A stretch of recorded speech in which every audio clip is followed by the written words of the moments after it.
நம்ம பாலையாவோட அக்கண்டா 2 பார்த்தீங்கன்னா 3Dலேயும் ரிலீஸ் ஆக போகிறதா அஃபிஷியலாக சொல்லிட்டாங்க. December 5 பார்த்தீங்கன்னா இந்த படம் தியேட்டர்ஸில் ரிலீஸ் ஆக போகுது. நம்ம சூர்யா அப்புறம் விஜயோட ஃப்ரெண்ட்ஸ் படம் பார்த்தீங்கன்னா November 21 ரிலீஸ் ஆக போகிறதா புது போஸ்டர் விட்டே பார்த்தீங்கன்னா கன்ஃபார்ம் பண்ணிட்டாங்க. ஸோ இந்த படத்தை பார்த்தீங்கன்னா தமிழ்நாட்டில் ரிலீஸ் பண்ணுறது AGS. நம்ம DQவோட காந்தா படம் ரிலீஸ் ஆன 2 டேஸில் வேர்ல்டு வைட் பார்த்தீங்கன்னா 17.5 crore மேலே கலெக்ஷன் கொடுத்துருக்கு. ஸோ இந்த படத்துக்கு நல்ல பாசிட்டிவ் ரெஸ்பான்ஸ் தான் கிடச்சிருக்கு. ஸோ இந்த படம் பார்த்தீங்கன்னா வரப்போகிற வீக்கெண்டில் நல்லா பெர்ஃபார்மன்ஸ் பண்ணும். சுந்தர் சி டைரக்ட் பண்ணுறதா இருந்த தலைவர் 173 படம் பார்த்திங்கன்னா ட்ராப் ஆயிடுச்சு.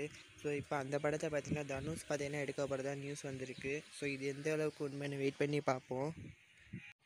நம்ம தளபதி விஜயோட ஜனநாயகன் படத்தோட சிங்கப்பூர் தியேட்ரிக்கல் ரைட்ஸை எக்ஸ்டன் ஃபிலிம்ஸ் பார்த்திங்கன்னா வாங்கியிருக்காங்க. ஆனால் இந்த படத்தோட ஆடியோ லான்ச்சை பொறுத்த வரைக்கும் பார்த்திங்கன்னா மலேசியாவில் தான் நடக்கப்படுறதா நியூஸ் வந்திருக்கு. ஸோ மோஸ்ட்லி பார்த்திங்கன்னா டிசம்பர் மாதம் பார்த்திங்கன்னா அங்கே தான் நடக்கிற மாதிரி இருக்கும். ஸோ வெயிட் பண்ணி பார்ப்போம் என்ன ஆகுதுன்னு.